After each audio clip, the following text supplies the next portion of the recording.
Isang mapagpalang araw sa inyong lahat, Luzon, Visayas, Mindanao, saan man kayo sulok ng mundo. Mag-ingat kayo palagi mga kabayan. Andito tayo sa Manila Bay Reclamation Project upang mag-update mga kabayan. Dito tayo sa tapat ng MOA. Ayan.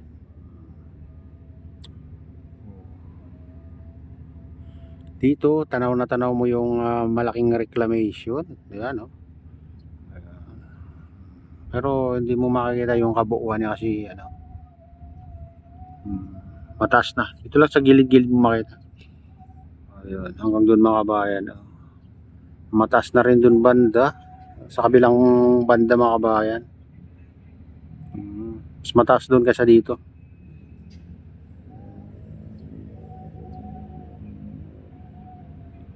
Patuloy na tinataasan mga kabayan kasi habang nasisiksik kasi yung buhangin na habang mauulanan siya ganun bumababa. Kaya pinapatas ulit dito banda.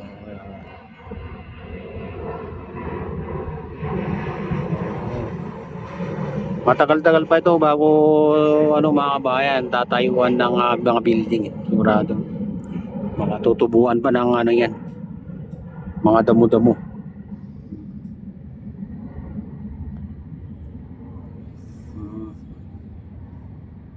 Na mga yun may damo-damo na sa gilid mga kabayan.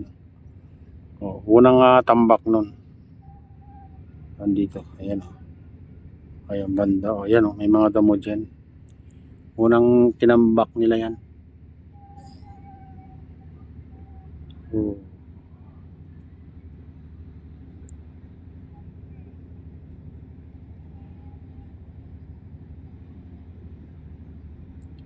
Yan yung malaking island yung sinasabi nilang 360 hectares.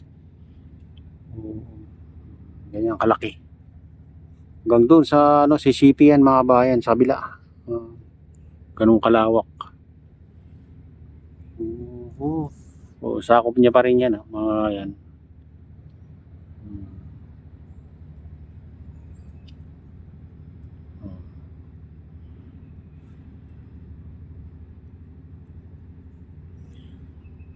Ito naman dredging vessel dito. May dito.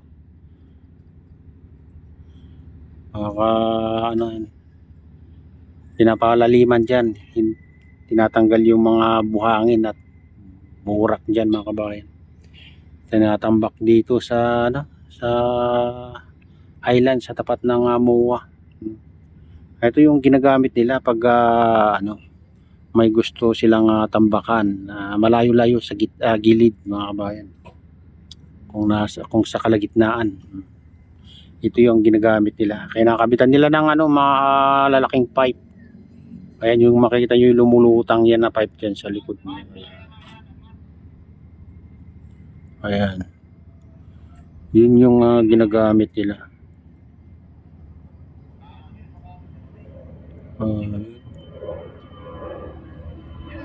At tapos na rin itong mga kabayan. Tapos na yung nalagyan ng dito. Yung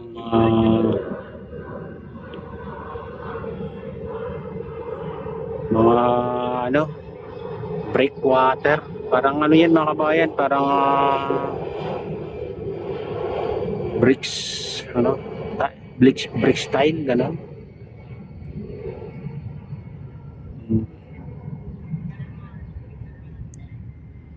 Ayan, yung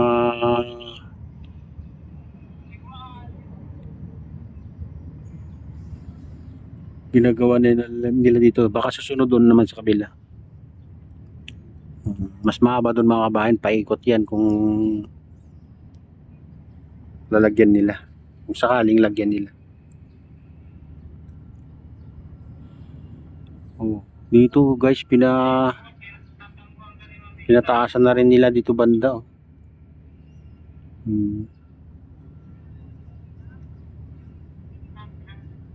Pero itong nasa tapat ng mga kabayan, tapat ng MOA, hindi natin alam kung ilan na hectares to. Malawak na rin Dati, ano yun, kinuha rin yung tinatambak dito. Kala ko dati gagawin nilang parang island lang mga kabayan. Ito pinalawak naman nila.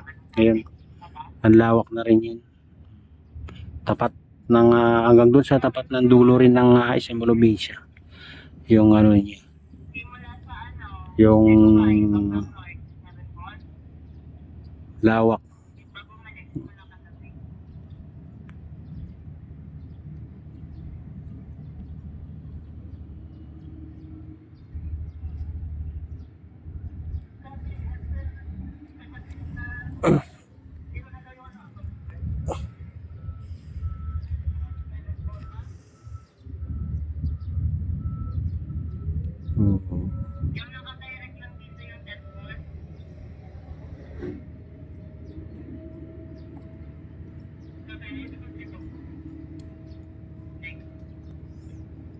Ayan na, puspusan na yung pagtatambak,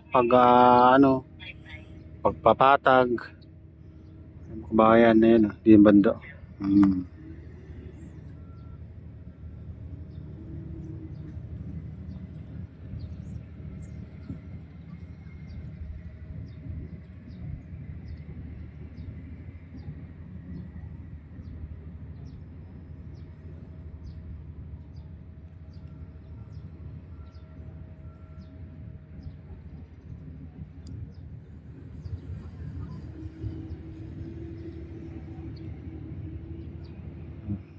Ayan yung kabilang dulo, guys.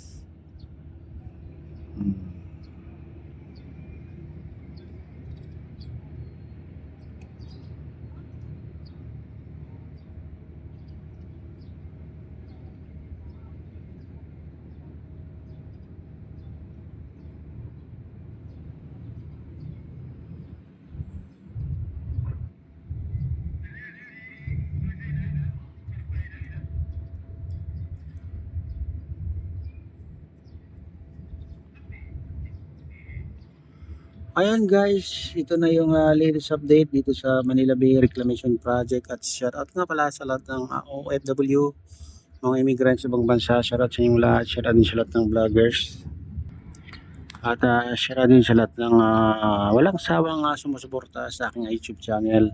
Sana hindi kayo magsawang sumuporta. Shoutout din sa lahat ng viewers, mga nagla-like, silent subscribers, silent viewers, mega loud, shoutout sa inyong lahat mga idol. Shoutout din kay Kuya Iyo, kay Ate Lynn, kay Kuya Rick sa aking misis.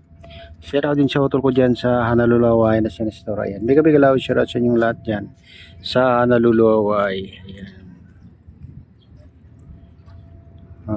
Shoutout din sa lahat ng taga Bago Binter, Ilocos Norte, taga Ilocos o Pasukin Ilocos Norte. Ayan. Sa lahat ng taga Malanggi Bintar, Ilocos Norte. Mega lawad, shoutout sa inyong lahat. At pagpalain ng Diyos, ingat kayo palagi. God bless us all. Bye.